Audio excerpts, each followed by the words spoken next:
नमस्कार, अस्सलाम वालेकुम, सत श्री अकाल, जय झूलेलाल। मैं हूँ जी प्रेम बटलानी और आप देख रहे हैं हालात हाजरा का प्रोग्राम। हकीकत ये है, इब्तदा में आपसे दरख्वास्त है, चैनल ज़रूर सब्सक्राइब करें। दोस्तों,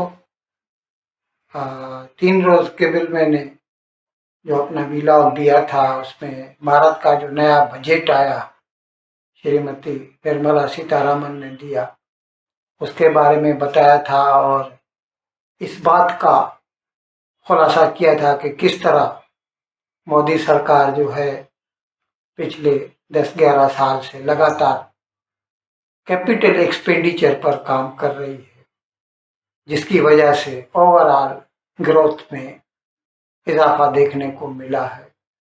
उसके साथ साथ ये खुशखबरी भी दी थी आपको कि इंडिविजुअल टैक्स, इनकम टैक्स के उसमें एक आम शख्स, उसके ऊपर 12 लाख तक अगर उसकी सालाना कमाई है तो उसको 1 पैसा भी टैक्स का देना नहीं पड़ेगा।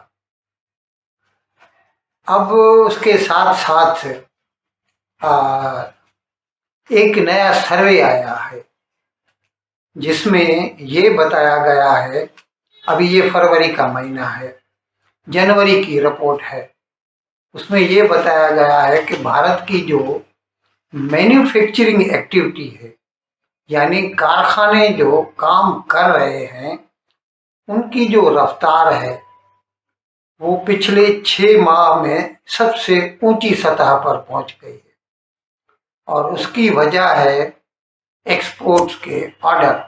बाहर से लगातार ऑर्डर आ रहे हैं, तो कंपनियां जो एक्सपोर्ट करती हैं वो मुकामी कारखानों को धड़ाधड़ ऑर्डर दे रहे हैं। अच्छा, ये सिर्फ एक्सपोर्ट के ऑर्डर्स नहीं है, मुकामी डिमांड भी, उसमें भी इजाफा हो चला है। मैं आपको ये समझा दूं, जैसे अभी इंडिविजुअल के ऊपर 12 लाख तक कोई टैक्स नहीं है, तो जाहिर है इससे जो समझो किसी को 1 लाख रुपया टैक्स में बचता है तो वो घर में रखेगा तो नहीं, वो खर्चा करेगा, और खर्चा जब कोई भी करता है तो उससे कोई ना कोई चीज़ बिकेगी तो उस चीज़ को फिर बनाना भी पड़ेगा।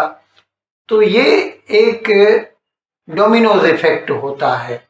डिस्पोजेबल इनकम जब आम आदमी के हाथ में आती है तो उससे पूरी मईशत, पूरी अर्थव्यवस्था जो है ना, उसमें सुधार आता है। जहां तक भारत के इंटरनेशनल सेल्स का ताल्लुक है, सर्वे में ये बताया गया है कि पिछले 14 साल में इतनी हद तक सेल नहीं हुई। तो ये बड़ी खुशाइंद बात है और जिसकी वजह से ये हम कह सकते हैं कि भारत की जो मैन्युफैक्चरिंग एक्टिविटी है ना, उसमें भी इसी की वजह से इजाफा दिखाई दिया है। और इसमें ये भी है कि अभी देखिए, जब कारखाने ज़्यादा माल बनाते हैं तो वो अपनी कैपेसिटी में भी इजाफा करते हैं।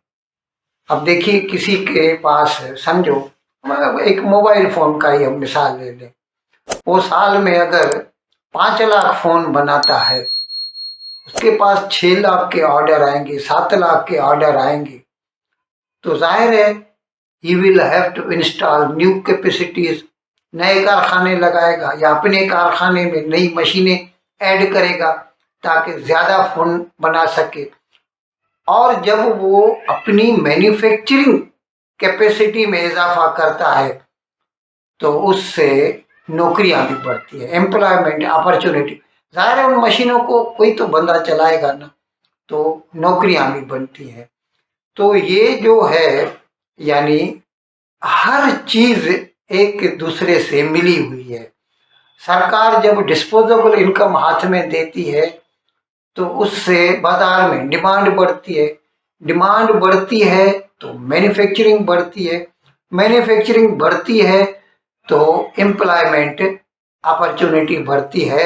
और फिर उस तरह से अभी लोगों के पास जब नौकरी होगी और वो कमाएगा, कमाएगा तो जाहिर है वो भी घर में तो नहीं रखेगा, वो भी खर्चा करेगा। तो ये एक चक्कर चालू हो जाता है और एक इकोनॉमिक एक्टिविटी से दूसरी इकोनॉमिक एक्टिविटी में जो है ना उसको फिलिप मिलता है, उसको पुश मिलता है। लेकिन इससे अभी जाहिर है हर चीज रोजी नहीं होती, कहीं कहीं पर कुछ तो नुकसान भी होता है। अब जब डिमांड बहुत बढ़ती है ना तो भाव भी बढ़ जाते हैं हर चीज की। अभी जैसे आ, लोगों की डिमांड बढ़ती है, एम्प्लॉयमेंट अपॉर्चुनिटी बढ़ती है, इन्फ्लेशन तो है ही है, समझो एक 5% तक तो लगातार चालू ही है सीपीआई में भारत के। तो उससे क्या होता है कि फिर जो मजदूर हैं या मतलब वर्किंग क्लास है उनको तनख्वाहें भी बढ़ा के देनी पड़ती है, तनख्वाहें भी बढ़ा के देनी पड़ती हैं।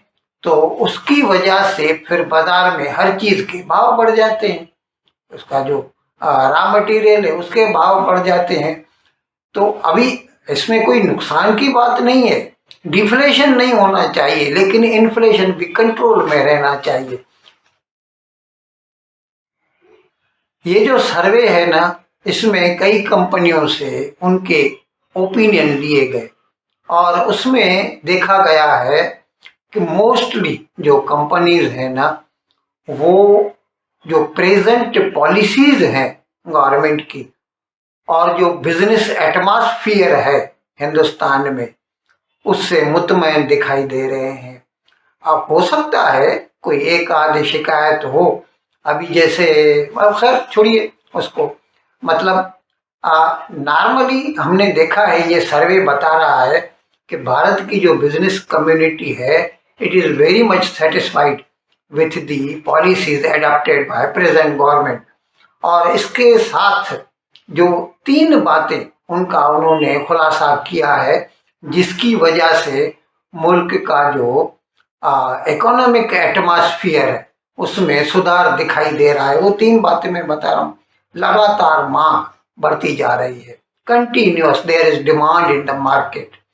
अच्छे ग्राहक से ताल्लुकात यानी कंड्यूसिव जो है रिलेशंस विथ आवर कस्टमर्स, और जो है मुआफिक मुआशी हालात यानी कंड्यूसिव इकोनॉमिक कंडीशंस जो मुल्क के हैं, इनकी वजह से चारों तरफ जो है एक यूं समझ लीजिए जैसे हर चीज रोजी रोजी दिखाई दे रही है। अब इसमें हर चीज तो रोजी नहीं है। अब जैसे ट्रंप जो है वो धड़ाधड़ सारे मुल्कों को धमकियां दे रहा है, जैसे हमने बताया अभी 2 दिन के बिल कि किस तरह उसने कनाडा, मेक्सिको और चीन के ऊपर एक्स्ट्रा इंपोर्ट ड्यूटी लगा दी। चीन के ऊपर 10% और कनाडा और मेक्सिको के ऊपर 25-25%। ये अलग बात है कि कल उसने ऐलान किया कि फिलहाल जो मेक्सिको के ऊपर जो ड्यूटीज हैं उसको 1 महीने के लिए सस्पेंड कर रहा है। लेकिन इनकी वजह से जो है पूरी दुनिया का जो इकोनॉमिक एटमॉस्फेयर है ना वो विशिएट हो रहा है। अब इसकी वजह से भारत में स्टॉक मार्केट भी धड़ाधड़ गिर रहा है और भारत का रुपया भी इसके साथ साथ कमजोर होता जा रहा है। अभी तो 87 तक पहुंच गया, 87 से भी क्रॉस कर गया है। ये चंद दिनों की ही बात है। यूं समझ लीजिए कि ट्रंप के आने के बाद ही ये ऐसा हमने देखा है कि लगातार 3-4 रुपया जो है रुपए के भाव में विसाविस डॉलर कमी वाकई हुई है। लेकिन फिर भी शुक्र है। अब इसका एक पॉजिटिव एस्पेक्ट भी है, जब भारत का रुपया सस्ता होता है तो it can compete with other south Asian Nations. अभी जैसे हम बासमती राइस एक्सपोर्ट करते हैं तो वो पाकिस्तान भी करता है और पाकिस्तान में तो 280 रुपए का डॉलर है।